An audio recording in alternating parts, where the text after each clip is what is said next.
এই দেখ, এই আচ্ছা, ড্রেসটা ঠিক কি আছে। দারুণ না? খুব ভালো আর তুই লাগছে। কালে টাকাটা নিয়ে যাস। এই ভাঙড়িওয়ালা, তোর চোখে কি ছানি পড়েছে?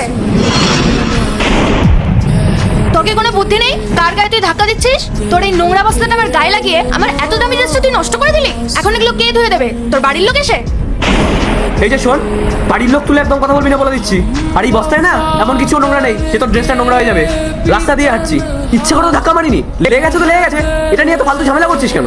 দেখলি তো ওর সাহস কিরকম অভদ্রের মতো কথা বলছে। আমি যদি ওর লেভেলে নামি না, ও এখনই ভয়ে পালাবে। এই, নিজের যোগ্যতা থেকে কথা বল। তুই জানিস এই ড্রেসটার দাম কত? সারা মাসের রোজগার দিও না তুই এই ড্রেসটা কিনতে পারবি না। অসভ্য কোথাকার। রাস্তায় এত জায়গা থাকতো তুই আমার গায়ে এসে পড়লি কেন?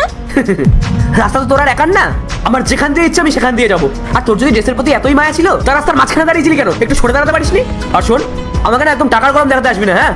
আমি যদি আমার যোগ্যতায় চলে আসি না, তাহলে জানিস না এরকম ড্রেসের না আমি পাহাড় বানিয়ে রেখে দিতে পারি। ফালতু কথা বাড়াস না, যা এখান থেকে। আচ্ছা, তুই হাজারটা ড্রেসের পাহাড় বানিয়ে দিবি? তুই জানিস এই ড্রেসটার দাম কত? এটা কিনতে গেলে না তোর সারা মাসের রোজগার শেষ হয়ে যাবে। এই, দাঁড়িয়ে দাঁড়িয়ে কি দেখছিস? কথা কানে যাচ্ছে না? আর তখন থেকে বলে যাচ্ছিস এই বস্তায় এই আছে ওই আছে। দেখা এখন এই বস্তার ভেতর কি এমন লুকিয়ে রেখেছিস।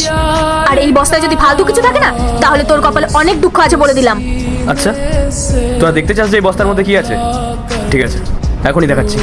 এরপর কি হলো সেটা দেখার আগে তুমি যদি এই দুইটা ছবির মধ্যে একটা ছবিকে ভালোবেসে থাকো তাহলে ভিডিওতে লাইক এবং সাবস্ক্রাইব করে দাও। আর যদি তুমি লাইক সাবস্ক্রাইব না করো তাহলে আমি বুঝবো তোমার ছবি দুটোকে ভালোবাসো না। আর কমেন্টে লিখে যাও আমি। এই দেখ, চোখ বড় বড় করে দেখ।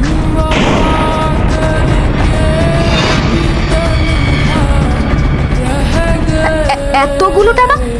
স্নেহা, ওর কাছে এতগুলো টাকা কোথা থেকে আসলো? নিশ্চয়ই এই টাকাগুলো ও কোথা থেকে চুরি করে এনেছে। একজন ভাঙড়িওয়ালার কাছে এতগুলো টাকা থাকতে পারে না। এই চুপ কর তোরা। অনেকক্ষণ ধরে আমি তোদের এই আজে বাজে কথাগুলো শুনে যাচ্ছি। আর এগুলো কোনো চুরির টাকা না, এগুলো আমার কষ্ট করে উপার্জন করা টাকা। তোরা যেটাকে ভাঙাচোরা বলছিস না, আমার সেই ভাঙাচোরারই একটা বিশাল বড় ফ্যাক্টরি আছে।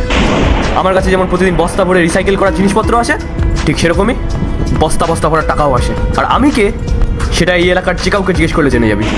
আমার সাদাসিধে জীবন কাটাতে ভালো লাগে, তাই জন্য আমি এইভাবে ঘুরে বেড়াই। আর তোরা আমাকে এই সাধারণ পোশাক পরা দেখে আমাকে অপমান করা শুরু করে দিলি। তোদের এই নিচু ভাবনা চিন্তা করো না, এবার পাল্টা। মানুষের পরিচয় হয় মানুষের পোশাক দিয়ে না, মানুষের ব্যবহারে। আর এই কথাগুলো না ভালো করে মাথায় ঢুকিয়ে না। আর তোদের মতন মানুষের সঙ্গে কথা বলে সময় নষ্ট করার মতন সময় আমার কাছে নেই। আসছি আমি, নমস্কার।